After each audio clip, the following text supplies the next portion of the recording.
From WXII 12 News, this is breaking news.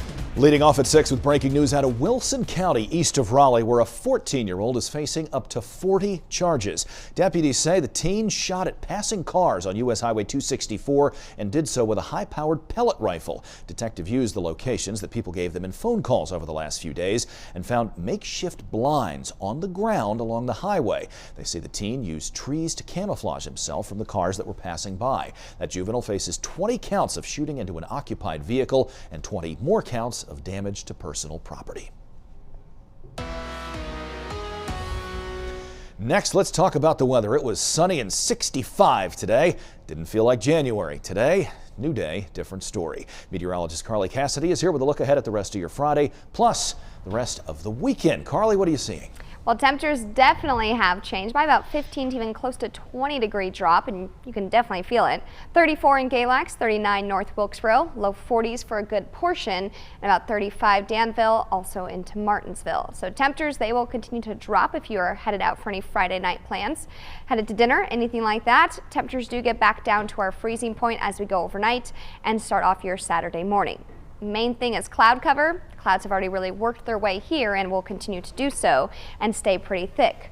As for the foothills, about the same type of conditions. We're talking the clouds, the cold temperatures, but we do have that winter weather advisory starting for your Saturday morning and continuing throughout your Saturday afternoon.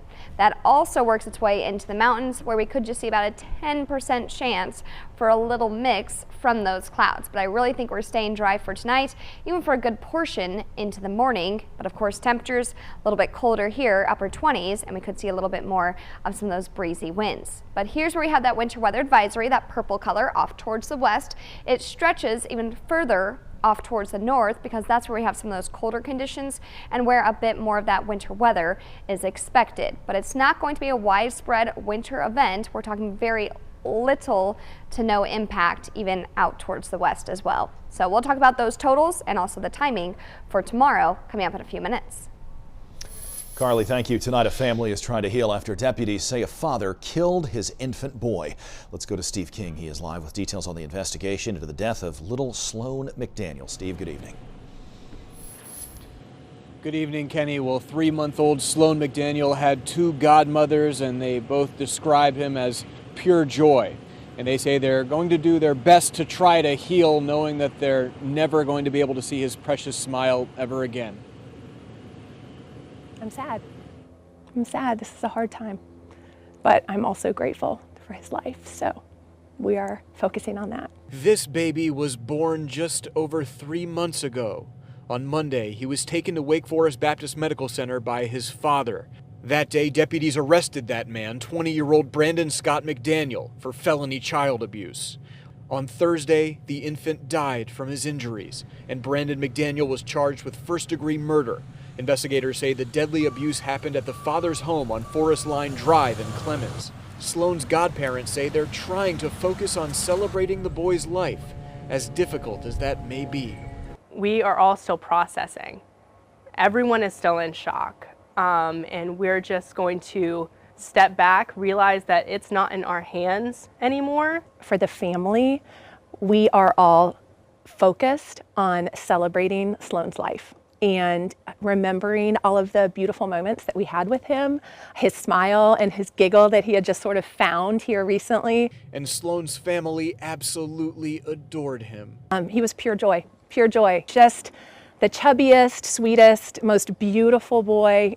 He was one of the happiest babies I've ever spent time around. I was pleased to know Sloan for the short 3 months that I did. Now they're trying to heal together.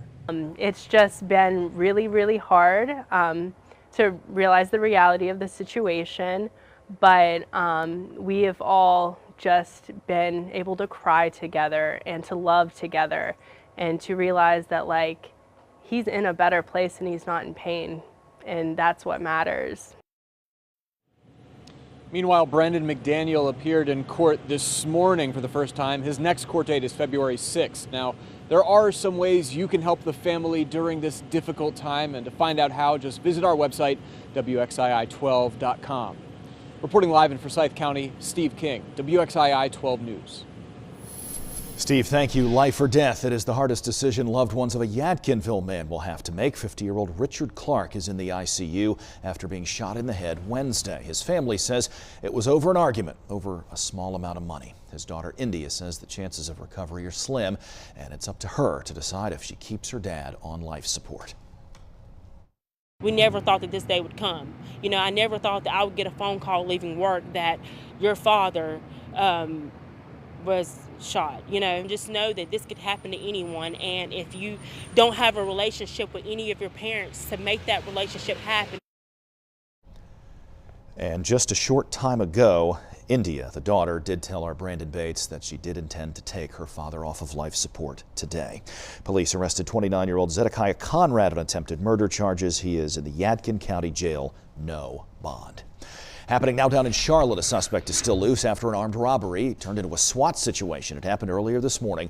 Police say it went down at an Advance Auto Parts at around 8. Officers tried to de-escalate the situation, they said, to get the suspect out of the store. A few hours later, a SWAT team moved in, but the suspect wasn't there. Police say he left the scene and is still out there tonight. No one was hurt.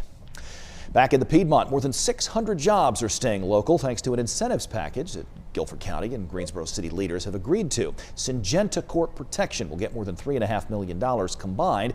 In order to get the full amount, the company has to invest at least $68 million into its facility, which is on Swing Road in the city, and keep those jobs in the Piedmont Triad.